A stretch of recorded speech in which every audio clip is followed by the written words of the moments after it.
a very delicious Vendaya dosa or Methi dosa. Let me show you how I prepare it. This can be prepared nice and thick or like a nice thin crispy dosa. I have taken 1 cup of raw rice. This is Sona Masuri. This is what I had. If you don't have this, you can even use basmati rice. This is 1 cup of idli rice, half a cup of urad dal, 1/4 cup of methi. Now this is the combination that I have written down, and this is what I use every time I prepare this dosa.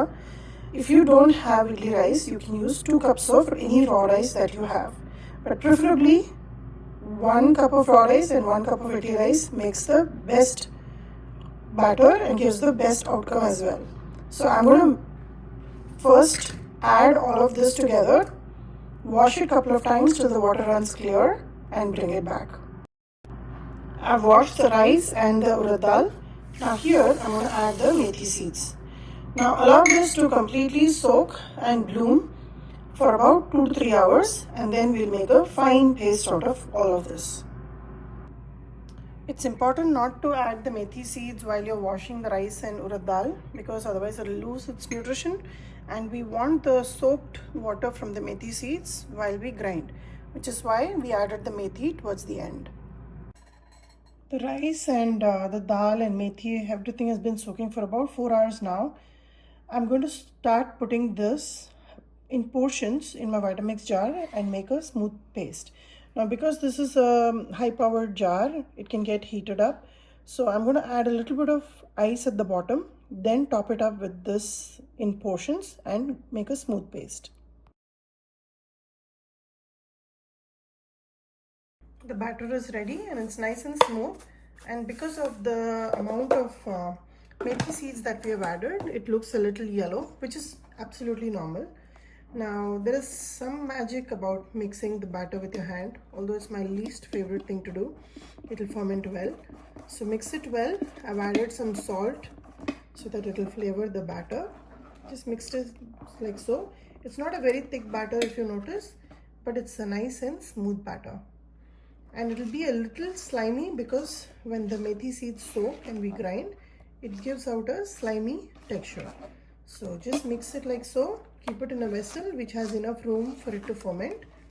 Clean up the edges so it doesn't dry, and leave it for about 8 to 10 hours to ferment.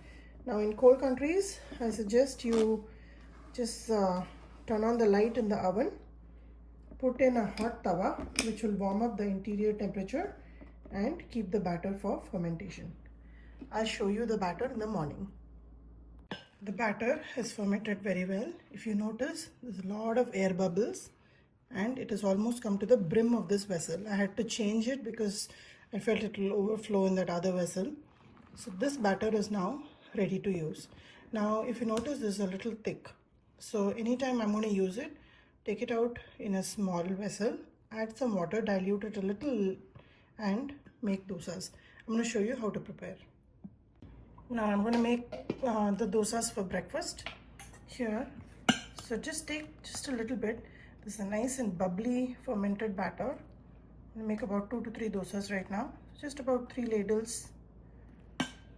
Add maybe 1 ladle of water to dilute it, and batter will be ready to prepare. Always try to make the batter a little bit on the heavier or the thicker side, so that you can store it for a little longer. When you dilute it, it tends to ferment much faster, and if you are like me, I would usually not add salt to the batter and still ferment it, and then whenever I'm using, I'll add salt. But in this batter, I'd add it because I'm going to quickly finish it off. But this batter of methi dosa, you cannot keep it too long. So prepare to a point where you'll quickly finish it, because it gets to become very, very sour as it stays. I have a nice hot iron tawa here which is heating up, and this dosa can be spread thin, but best taste is when it's spread a little heavy, something like a sponge dosa.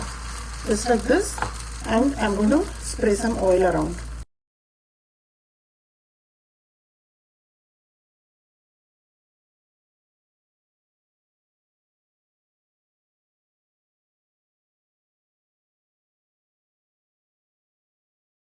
The methi dosa can be spread nice and thin as well. It will come out nice and crispy.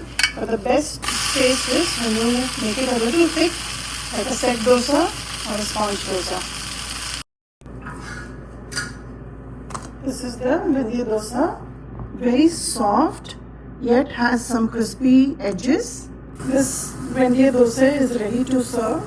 The crispy one that I made is long gone. By the time I took it out in the plate, it was over. So this dosa is very soft. It has a great texture to it. It works well when you travel it as well. It works very well for lunchbox recipes as well. So I am serving Vendaya dosa with a very nice kara chutney, and I'll post the recipe very soon. Give this recipe a try, like and subscribe my channel, and let me know how this turned out for you.